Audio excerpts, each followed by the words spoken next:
Hello everyone! Ako mula yung agent Sala at ngayon ay nandito tayo sa Redfern 8, isang Anika townhouse and lot ang ipapasilip namin sa inyo ngayong araw. Napakaganda nito para magkaroon kayo ng idea kung paano nyo mas mapaganda ang inyong Anika townhouse. Ayan. At syempre sa mga interested din kumuha ng bahay, message kayo para matulungan at mag-guide ko kayo sa mga process. Ako muli ang yung agent Sela, your trusted property consultant at kapitbahay dito sa Lancaster, New City, Cavite.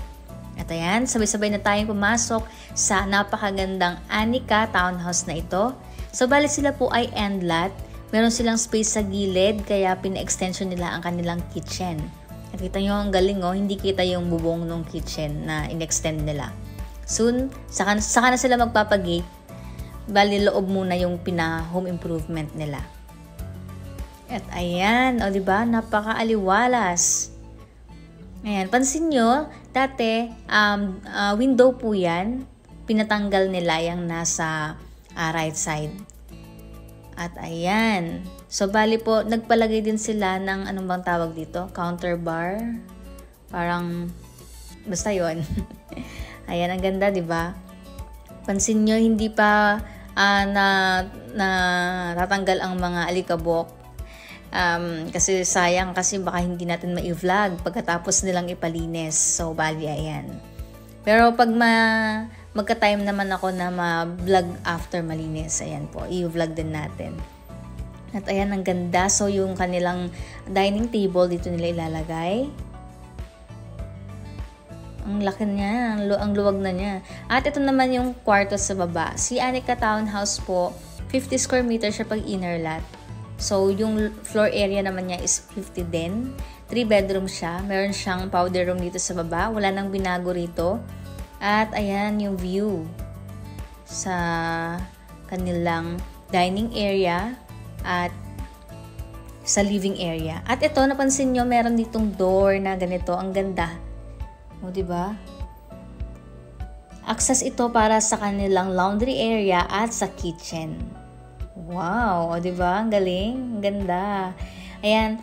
Dahil park yung kanilang gilid, naglagay rin sila ng parang dito yan, door. At talagang yung pasok ng hangin, ramdam na ramdam mo dito sa kanilang laundry area at kitchen. Ayan. Ito na yung kanilang kitchen. Nakahiwalay siya. So, talaga kahit anong lutuin nila is pwede. Kasi hindi mangangamoy sa loob. Yun yung gusto nila client. At magandang idea nga yun. Ayan. Ang ganda ng motif nila. Team white. And medyo gray. Talagang yung gamit na yung magpapakulay sa kanilang bahay. At shout out po sa owner. Ayan, baka pag maayos nyo na, malagyan na ng mga gamit, ay makapag-vlog tayo ulit sa inyong magandang house. At shout out nga pala sa Ron Project Builders and Home Improvement. Sila yung contractor po nito. Maraming salamat sa pagpapahintulot na makapag-vlog sa inyong project. Ayan, so nagkaroon na kayo ng idea kung paano nyo mas mamapaganda ang inyong Anika Townhouse. Yan, sa mga interested po magpa-inquire, magpa-tripping dito sa Lancaster, message lang kayo.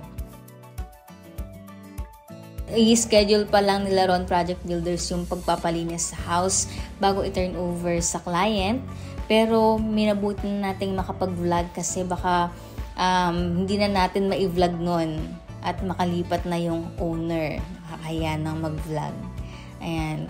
Pero ayusin mo po yan, linisin pa siya bago i-turn over sa homeowner. Ayan.